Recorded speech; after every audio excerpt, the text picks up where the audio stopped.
So, syempre, number one, kailangan financially capable sila. So, dapat meron din silang enough money para at least pagdating nila sa Australia or other country, hindi sila nababother or nai-stress na wala na sila.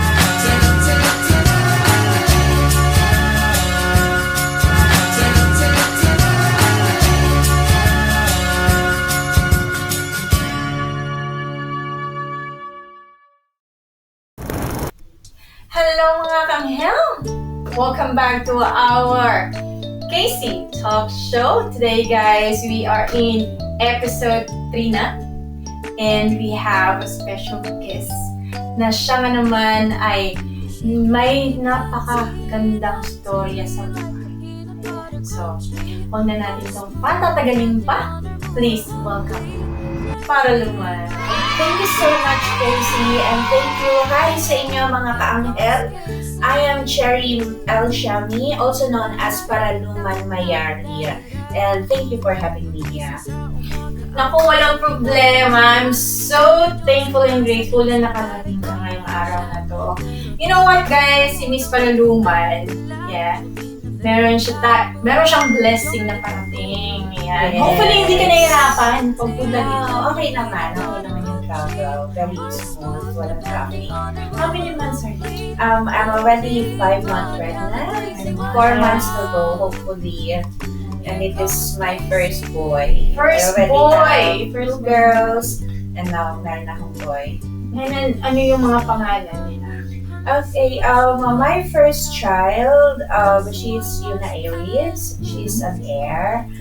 Yuna is the first one, first daughter, Aries heir. And then the second one, after 11 years, I have my second daughter. She is Hiraya Shera. So Hiraya is tree and Shera is mountain. So I'm trying to collect all those elements kasi sana kung magiging 4 yung anak ko. Gusto mo pa ba? Ang tanong. Already 40 years old. Kaya pa. Kaya pa. Pero IVF naman. Yes, okay. So, Paraluman, before we go to the questions, I'm very curious. Who is Paraluman? Where are you from? And when did you get here in Australia? Okay, Paraluman Mayari actually is just my screen name. You know, parang artista, may pa-screen name pa. But previously kasi, I was a teacher in the Philippines, back in the Philippines, for 13 years. And since I'm teaching in high school, kinailangan kong palitan yung pangalan ko dahil yung mga estudyante, hinahanap ako, ini-stalk ako sa Facebook, kinukuha yung mga pictures ko. So, I need to change my name. So, minsan, isa akong Koreana, then papalit-palit ako ng name until such time na sabi ko, gusto ko itong pangalan na to, Paraluman Mayari, something very Filipino kasi, na dumating ako sa point na gusto kong ma-embrace talaga yung pagiging philo ko na pati sa pangalan kasi ang real name ko is Cherry Ann. Para walang history, walang basta naisipan lang ata ng mami ko nalagyan ng Cherry Ann yung pangalan ko. So, pagdating dito, lagi akong sinasabihan ng mga, work ako sa childcare, lagi nilang tinatanong, bakit Cherry yung pangalan ko? Kasi fruit. So, yun, that's the history of my name. I just needed to change para hindi ako ini-stalk ng mga estudyante ko. And when I get here, I was known na dun sa name na yon. And it was so hard for me to change na kasi yung mga tao na nakikita ako sa Facebook, nakikita ko, nakakasalamuha ko in person, alam nila Paraluman yung pangalan ko. And it's so hard to change na kasi nagkaroon na ako ng identity dun sa pangalan na yon. Kaya hindi ko na siya nabago until nagka-business na ako. Lahat ng mga clients ko, ang alam Paraluman yung name ko. But some people, yung mga personally na kakilala ko talaga, they know my real name. And even sa mga documents, yung real name ko talaga yung gamit ko. Well, na-curious ako dun sa bakit ka sinusuri? Yes! Maganda kasi si Paranuba. Maganda si Paranuba. Thank you so much for that compliment. Seryoso. Yeah, sa mga students kasi like, especially kapag sa mga high school, kasi teacher ako. So, kinukuha yung mga picture ko, minsan ginagamit sa mga posters, basta, minsan makikita ko sa notebook nila, nakaprint yung picture ko. Mga fun! Fans na sila. So, I just need to change, for my own privacy and kasi like medyo adventurous kasi ako back in the Philippines. Nag-aakyat ako sa mga bundok, lagi ako nasa beach. Yes. So, I just want to secure those photos na hindi sila kumalat sa ibang sa ibang mga, lalo na sa mga minors na they would not gonna understand na baka gayahin nila na si teacher nasa bundok, nag-aakyat, walang, parang nakakatakot, baka gayahin nila. So, I just need to protect yung privacy na meron ako. Kaya, pinalitan ko yung name ko. So, where are you from in Philippines? From the Philippines, originally, yung ninuno namin, as in ninuno, yung mom and dad ko, parehas silang galing sa Pampanga. Sa Macabebe, Pampanga, to be exact. But, I grew up in Valenzuela na. Kasi back in 1992, nung sumabog yung Pinatubo, affected yung area namin ng ashfall at saka ng flooding. So yung mother ko, natakot siya na mag-stay kami doon, especially yung schooling namin doon, pahinto-hinto. There are really months and even a year na wala talagang studies. So, kailangan namin mag-move sa Valenzuela. So, doon na ako nagkaisip sa Valenzuela. Even when I started to work, doon na rin kami nakatira sa Valenzuela. Wow. Malapit pala kayo sa Pinatubo. Yes. Mahirap talaga. Exactly. Tsaka active volcano. Yeah, actually, that time na parang meron ng mga advisory kasi na sasabog siya, ututok siya. But then, since naging dormant kasi siya for a long time, akala ng mga tao, it's not real. It will not gonna happen. So, hindi sila talaga prepared, hindi sila naniwala na it will gonna erupt. So, nung nag-erupt, sobrang dami talaga na-affect na areas. Have you experienced that? Yes, it was really scary nung time na yun kasi parang grade 1 ata ako nun kung naaalala ko ng tama. When I wake up, umaga yun, pero ang dilim, parang gabi. As in, ganun yung scenario. Tapos, umuulan, pero hindi siya water yung pumapatak. Ash talaga siya, as in abo yung pumapatak. And then, nung magkaroon ng liwanag, makita namin yung mga bubong namin, puro mga puting ash talaga. Parang feeling ko, nasa snowland kami. Tapos pinapala yung mga bubong kasi nga nadadamage sila ng lahar. Yes, So, that is the lahar na pala. Ilang taon ka? Siguro mga nasa 6 or 7 years old ako.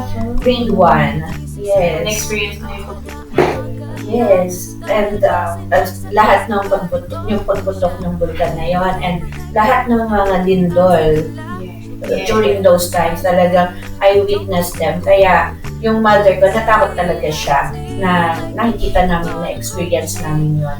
So we need to move sa city, sa Valenzuela. That's really good na na-move na sila. Pero look, marami pa rin naman nakatira dun sa area. Sa area. And it's a good thing na there is warning protocol. Yeah. Alright. Yeah. That's a good story to start with. Yeah, so when did you get here in Australia? I got here in Australia back in 2019 in August. So I've been here for almost 6 years na. 6 Turning 7 years. Medyo matagal-tagal. Yes. And from that 6 years, ano yung mga na-experience mo, yung mga first time, first 1 year, bagong salta dito sa Australia, ano yung mga struggles ba? May struggles ba nung dumating ka dito? Can you tell us about that? Yes, so when I first came here, I entered as a student. So imagine from being a teacher for 13 years in the Philippines, na teacher ka na, ito na yung mga naging achievement mo, ito na yung career mo, stable ka na. And then you need to go through another process of studying. Yes. And nag-start ako dito as a student talaga, na kaya ako talagang bilib ako sa mga nag-i-student dito, yung mga international student. Kasi I faced the same struggle like them, na pagdating mo dito, na kahit na gaano kataas pa ang position mo sa Philippines, pagdating mo dito, back to zero ka. Like, wala kang experience, wala kang qualification. Talagang pagdadaanan mo lahat ng basic. But that struggle moved me into who I am now. Kasi, like, ang dami kong natutunan sa pagiging estudyante ko dito na hindi ko natutunan sa mga schools back in the Philippines. Kasi sa Philippines, nag-aral ka, supported ka ng magulang mo, you are very much, pampered na pampered ka sa lahat ng bagay. Pagdating dito, mag-isa ka, ikaw talaga ang magbabayad ng tuition mo. Lahat, magtatrabaho ka and you gonna work para lang magbayad dun sa tuition mo kasi mahal yung tuition fee.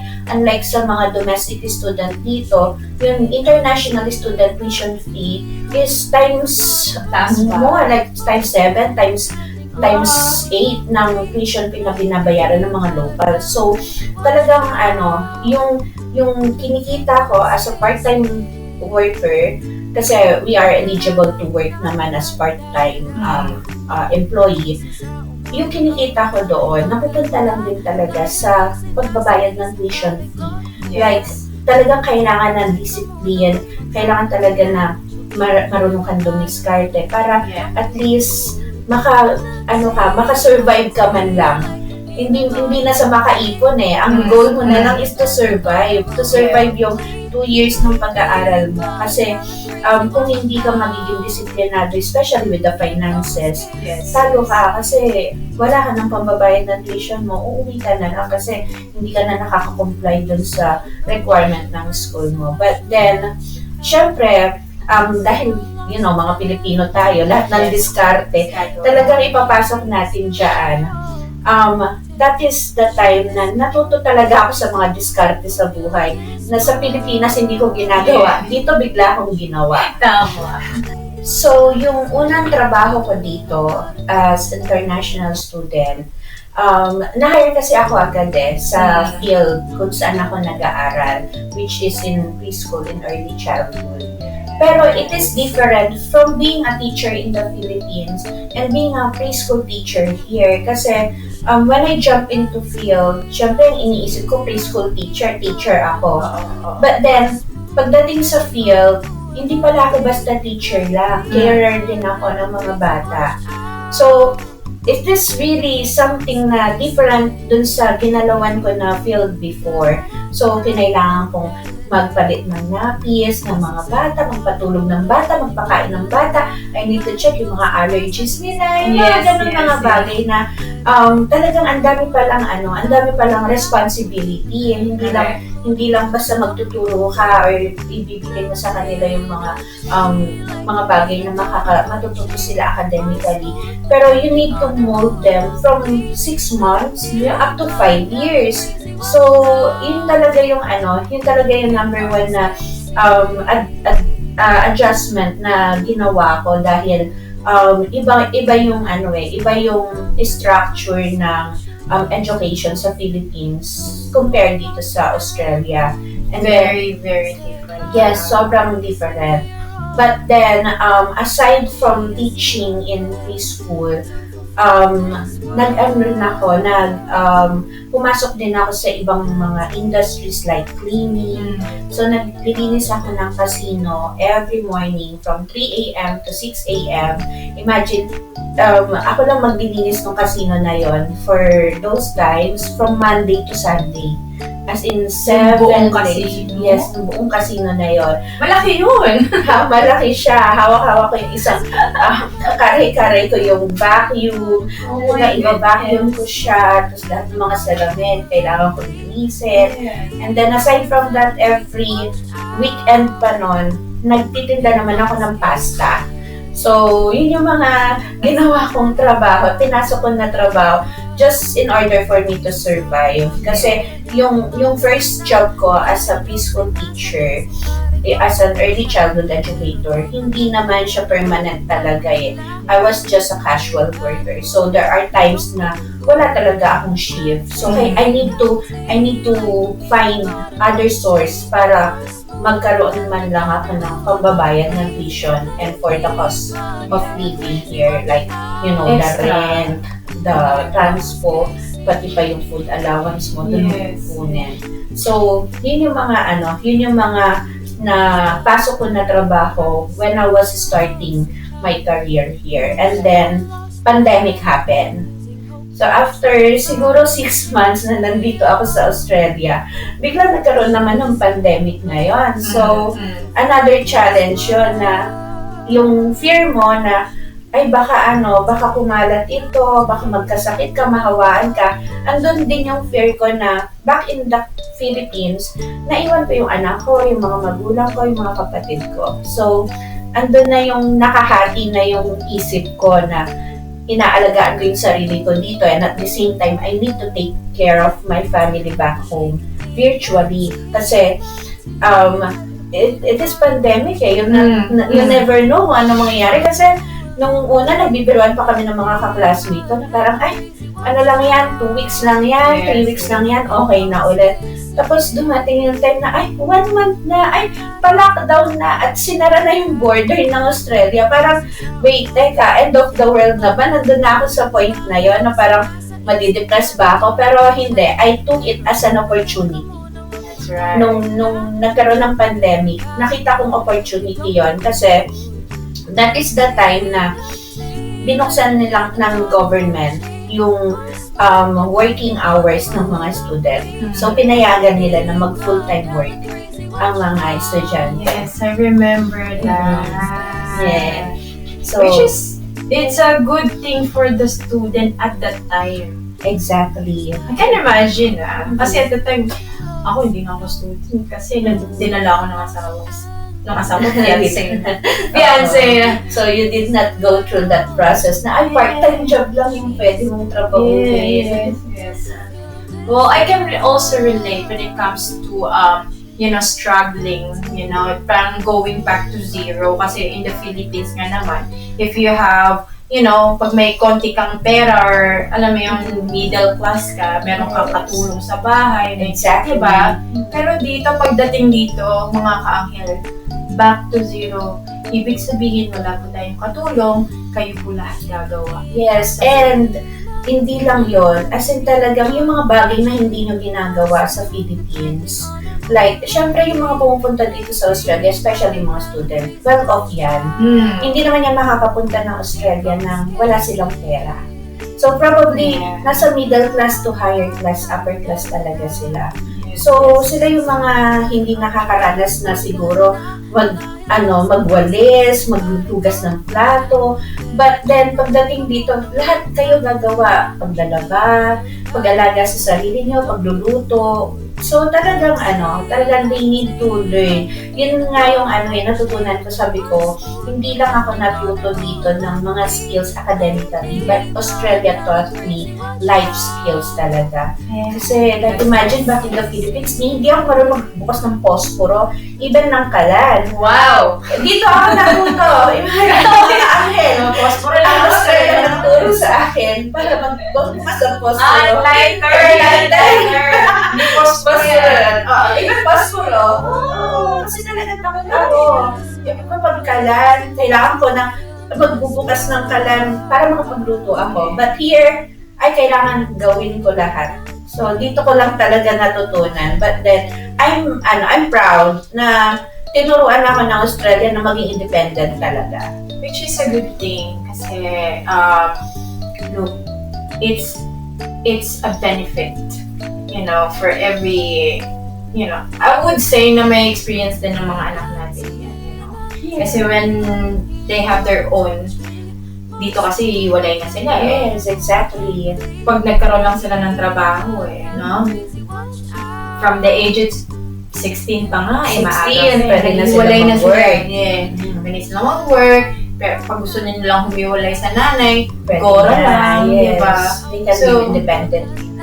I think it's a good teaching Yes. yung ginawa ng Australian para sa lahat ng mga tao. Just to teach you to be really independent. Yes. Well, that's life. That's life, guys. Yan. So, sa mga nanonood sa atin, yung pagiging mahirap, it's advantage. Yes. It's advantage. Kasi kayo, alam nyo gumalaw sa loob ng bahay. Tama? Exactly. Diba? And pagdating dito, for example, nakarating kayo dito, hindi na kayo mahihirapan. Yes. Kasi you know what to do. And ito yung sinasabi na independent, na you don't need anyone to help you out. You just need to work hard lang, no? Pero yeah, for those naman yung sinasabi natin na well-off, middle class and all, talagang, yes, totoo yan. Kasi ang dami kong kilala na nahirapan talaga. Iyak sila, tatawag sa nanay. Grabe. Iba talaga yung experience ng mga tao, diba? So, eto na nga. Paraluman. So, I heard ngayon, meron kang business. Yes. And this business is helping a lot of students. Yes, exactly. Can you tell us? Okay, so I am the CEO of AU Education Consultancy. So AU Education was founded during the pandemic. So ito yung time kasi na walang masyadong estudyante na pumapasok sa Australia. But since I arrived kasi sa Australia, ang daming nagtatanong sa akin, paano ka nakarating ng Australia? Ano ginawa mo? Lahat ng steps na ginawa ko, gusto nilang malaman. I'm not selfish when it comes to information. Talagang ginagay ko sila, pinapakilala ko sila sa agent ko, pinapakilala ko sila dun sa mga tao na pwedeng tumulong sa kanila.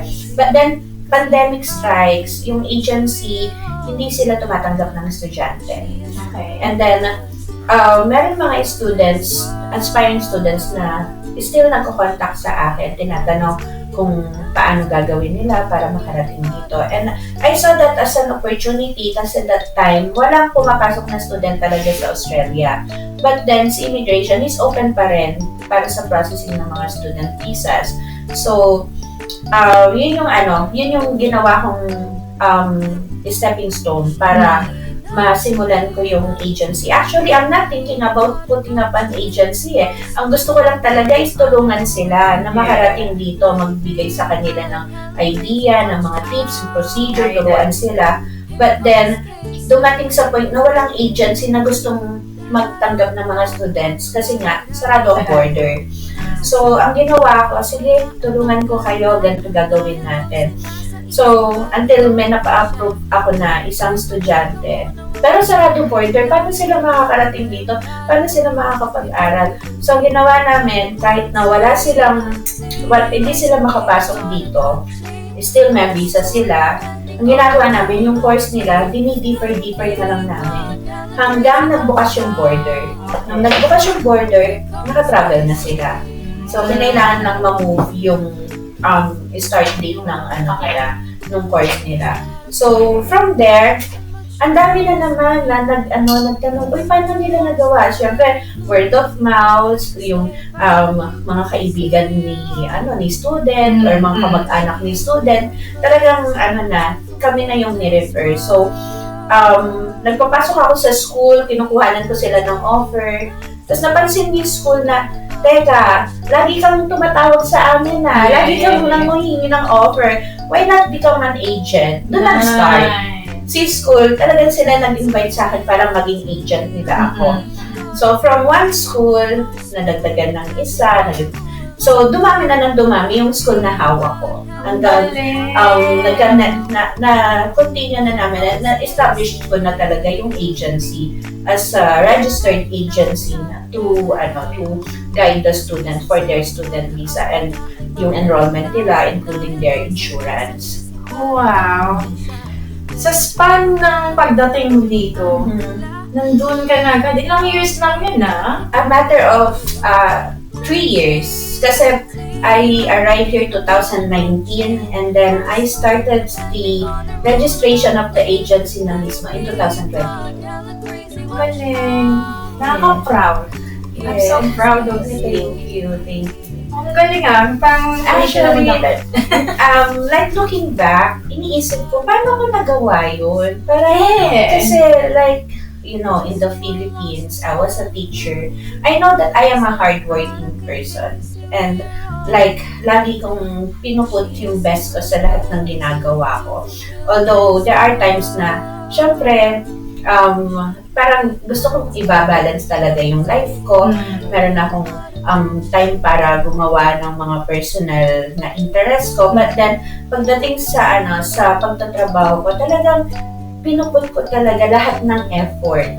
Even yung mga last year ko sa Philippines as a teacher, talagang gusto ko talagang ma-maximize yung abilities ko and yung contribution ko dun sa organization. And then when I moved here, I realized na kasi in the Philippines, I was never been promoted. I never experienced any promotion. Siguro mga recognition lang na, masipag pumasok, complete attendance, ganyan. But then, yung promotion is very, sa akin, very mailap. Hindi talaga siya dumadapo sa sa career ko. Although, nag-aaral ako, nag-masters ako, sabi ko, parang hindi ako napopromote. Yes. And then, when I moved here, ang bilis ng naging transition from rank and file, tapos nagkaroon ng chance para maging room leader, tapos nagkaroon ng chance para maging supervisor. Parang ang bilis ng pag-angat nung career ko. Pero ang tinitingnan ko, that same formula lang din naman yung ginawa ko. Kung ano yung performance ko back in the Philippines, in-apply ko lang din dito. And then, I realized na naisip ko siguro, I was just planted in the wrong place before. And then, when I moved into another place, I started to progress. I started to have fruits.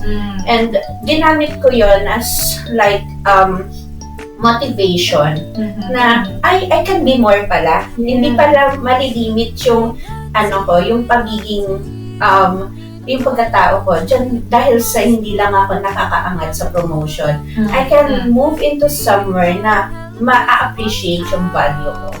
So, yun yung naging motivation ko until parang lahat ng ginagawa ko, sabi ko, parang everything goes naturally na magaan para sa akin. You know what, para sa akin, kasi in span of 3 years, ganun kabilis ang transition from a student, then doing student and working, and then COVID, and then business. Yes. Ang bilis ng transition. Para sa akin, blessing. It is a blessing. Blessing. Ang galing kasi nakita ni Lord kung gaano ka ka-hard work na tao. Talagang tiniis mo lahat. Yung mga hindi mo nakasanayan sa Pilipinas. Talagang nilunok mo yun Gagawin ko to. Yes. Diba? And then, from that, is, yun nga na-mention mo is, gusto mo tumulong. Yes. Because, that's the thing. Like, I never stopped giving kasi. Even when I was in the Philippines, every year, nagkakaroon kami ng program. Say sa mga, kasi yung father ko is working in the SWD. Sa mga, yung mga underage na nagkakaroon ng mga kaso. So, sa kanila, sila yung mga caretakers ng mga people, mga youth na nagkakaroon ng mga kaso. So, every year, I see to it na magkakaroon kami ng outreach program sa kanila. And then, binibigyan namin sila ng mga gifts. Nagkakaroon kami ng storytelling kasi mga bata ito they never experience yung makwentuhan. Walang ano sa kanila. Parang kapag may mga storytelling and something like feeding programs na ang laking bagay na sa kanila. Kung makakain lang sila ng spaghetti or fried chicken during that day, during that season, talagang malaking bagay sa kanila. So, we continuously doing that. And then, even kapag nagta-travel kami, kasi I also handle school paper. Yeah. So, pumupunta kami sa mga iba't ibang community, nakikita namin yung kahirapan ng buhay nila. And then, we're gonna go back, bringing sa kanila, goods sa kanila, like medicine, foods, anything na makokolekta namin from different sponsors, pinapadala namin sa kanila. And when I arrive here, actually, nung paalis ako sa Pilipinas, yun yung parang masakit sa puso ko na merong isang estudyante na lumapit sa akin. Sabi niya, ma'am, sabi niya gano'n sa akin, wala nang nag-care sa amin, alis ka pa. Parang gano'n, kasi nakikita nila na talagang walang baon ito. Parang walang basta anything na ilapit nila sa akin, I always give. So, masakit sa puso ko na iwan sila that time. Pero, I have to. Kasi parang iniisip ko kung hindi pa ako aalis noon at mag-explore dito, something na alam ko na magiging progressive ako. Hindi na mangyayari yun kasi tumatanda na ako But then, when I arrived in Australia, even nung wala pa akong business, nagtatrabaho pa lang ako as an employee. Every year talaga, basta lumapit sila sa akin, talaga nagbibigay ako. Especially kapag sinabi nila na kailangan ng mga estudyante ng mga bagong school supplies, magpapadala ako. Bagong bag, bagong tumbler, notebooks, kukumpletuhin ko yan. Ipapadala ko sa kanila. Parang from one school na tinutulungan ko, talagang nag-multiply through the years. Wow. And that's why you are blessed, Carol. Kasi ito guys, yan ang key. Pag ikaw ay buong puso na tumutulong, diba? Kahit hindi na nga sabihin, diba? Yun yung blessing na 100 times, 1,000 times na binabalik sa atin ni Lord. So, I'm so proud of you. Marami akong natutunan sa'yo, to be honest. And yung pagiging so generous mo sa mga bata. Until now, ganun pa rin yung ginagawa niyo. Yes. Kasi yun talaga yung naging yung pamantayan ko na I need to give talaga. It's not that I need to give, but it is from my heart na gusto ko talagang magbigay, especially sa mga kabataan. Lagi ko nga sinasabi sa sarili ko, like, I'm giving kasi binibigyan ako ng so much blessings ni Lord na hindi ko naman kailangan lahat ng yun Sobra-sobra yun para sa akin. And kailangan ko lang naman, may matitirhan, may pang-education yung mga anak ko, pagkain namin. That's it, masaya na ako. Yung sobra, para saan pa? I don't need that. So, ang inaano ko is yung sobra, hindi lang yung sobra, as in talagang part talaga ng profit ng company namin. Talagang inaano ko yan, inaalat ko yan sa mga donations, sa mga outreach, kapag may bagyo, may lindol, yan, sige, hanapan sila ng bigas, hanapan sila ng ulam, just to, it is my way of saying thank you kay Lord sa lahat ng mga blessings. Kasi kung hindi na ako magbibigay, bakit sabihin ni Lord, hala, kaya nga ito binibigyan kasi nagbibigay ka. And it's not na rin. So, I'm seeing it as I like Lord is making me a channel for the blessing And I have the opportunity na binigay sa akin ni Lord yun. Kaya ako talagang minamaximize ko talaga yung hanggat kaya ko, kahit sinong yung lumapit. Pero baka mamaya, dahil sino pa na lumapit Well, witness ako dyan, guys, kasi when I have an event na small event, diba? May tea party yata, Yes, and then I asked for a sponsor talaga. Hindi nagdalawang isip si Miss Paralukan. Nagpadala talaga siya ng konting tulong, to sponsor I think it was a tea party. I think Christmas yun, malapit mo Yeah. So, thank you so much for that. Hindi siya nakarating. Pero, pay ID yan. Kasi yan. And I believe na naman talaga, totoo yung sinabi mo, no?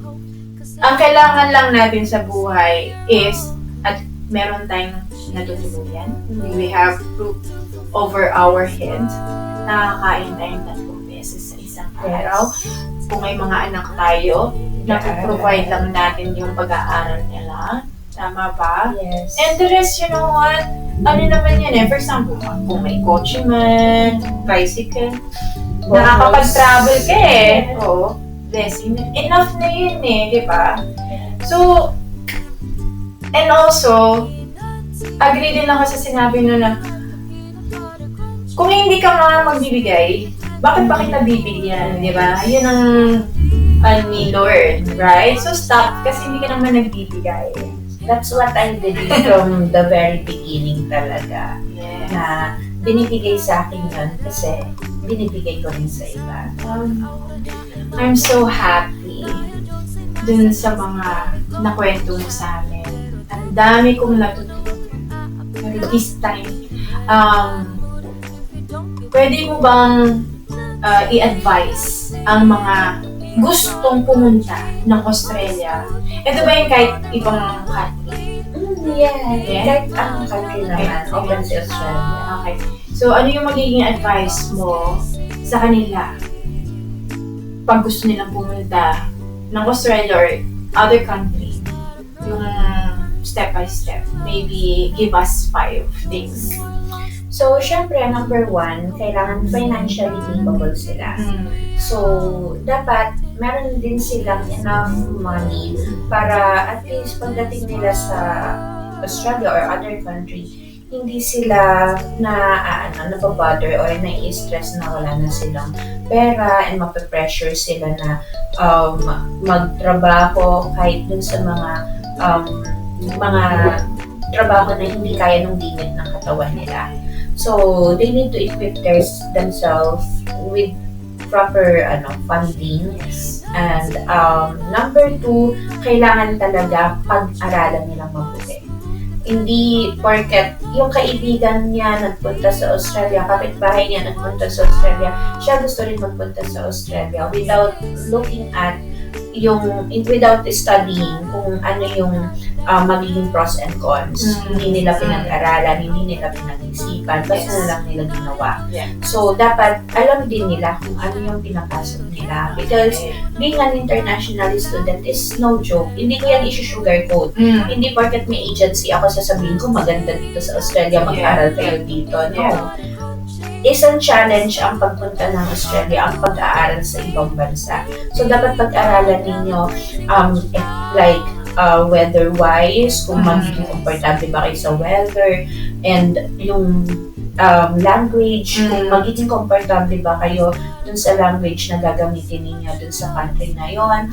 And especially yung culture, dapat open sila na maging diverse yung atake nila sa iba't ibang culture. Kasi pag dumating sila sa ibang bansa, especially in Australia, makakita sila or salamuha sila ng iba't ibang mga culture. So, they need to be open with that. So, number 3, dapat din maging determined sila na yun talaga yung gusto nila. Hindi kasi enough na may pera ka nga na napag-aralan mo siya, pero hindi naman pala yun yung gusto ng puso mo. So dapat from your inner self, alam mo talaga na yun yung gusto mong gawin at yun yung gusto mong puntaan. At yun yung purpose mo talaga in your life, na makagraduate with international degree sa country like Australia. And siguro fourth, kailangan, aside dun sa mga nabanggit ko, matuto din silang magkaroon ng faith. Lagi silang mag-pray kasi you cannot manipulate kung ano yung nakatadhana sa'yo. Yes. Kung ano man yung destiny mo, sinulat na yan ni God. So, kung magkaroon man ng failure sa buhay mo, especially sa studies mo, you need to understand na it is meant to happen. There is reason kung bakit nangyari yun. Kasi maraming mga estudyante ako nakikita dito na ang number one problem nila is hindi nila matanggap minsan kung ano yung naging kapalaran nila. Yeah. Kasi, syempre, pagdating nila dito, nakikita nila na parang karera yung buhay.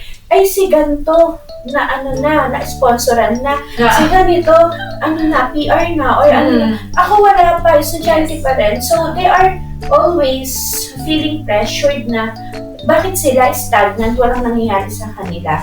They need to think about the purpose of God sa buhay nila, na kung ano yung destiny na isinulat para sa kanila. Hindi sila dapat na masyadong mabother or mawalan ng pag-asa just because nakikita nila yung iba na umaabante na. Kumbaga, in short, you don't have to compare yourself to others. Exactly. Each of us has different story. Exactly. Yeah. And God has planned all the time, Sometimes people move faster. The blessings is more faster. Yeah. But isipin natin, guys, sometimes si God hindi niya ibibigay sa'yo kung hindi mo siya kaya. Exactly. Hindi kanya, ang nangyayari lang is dahil sa gustong-gusto mo, pinapahirapan mo yung sarili mo. At hindi ibibigay ni God kapag alam niyang hindi makakabuli sa inyo. Tama. Yes, yeah. Well, thank you so much, Ms. Paragon. It was really a blessing for us to have you here in Casey Talk Show. And ayan na nga, so para sa mga viewers natin na nanonood ngayon, mga kanghel, can you share us your where they can find you in social media and details about your business, yung AU education, so that way they can reach out to you. Okay, for those who would like to apply for student visa, yung mga nasa Philippines na gusto mag-aral dito sa Australia, you can reach us by our Facebook page. It is AU Education Consultancy. Our office is in 8 Parramatta Square in Parramatta, New South Wales. So, wala kaming Philippine office. Lahat ng operations namin dito sa Australia ginagawa. And you can contact us through WhatsApp. It's 0410204040. So, madali lang naman kaming i-reach out. Basta mag-message lang kayo sa Facebook page namin. Mag-reply na yung mga staff namin sa inyo. Nice, ayan. And also guys, ang good news yan ay si Miss Paralumen and the AU Education is our sponsor for upcoming event in Cebu, Lapu-Lapu Shrine. Yes, thank you so much for sponsoring us. It's our honor. Thank you. And ayan guys, I hope na you enjoyed this episode. May you have a lovely day. Thank you again. Once again, thank you, Miss Paralumen. Thank you so much for having me. And always remember, Jesus loves you all. Bye! Bye! I like it. I love it. Thank you so much for that. And you know what? Cut tayo dyan. Smooth the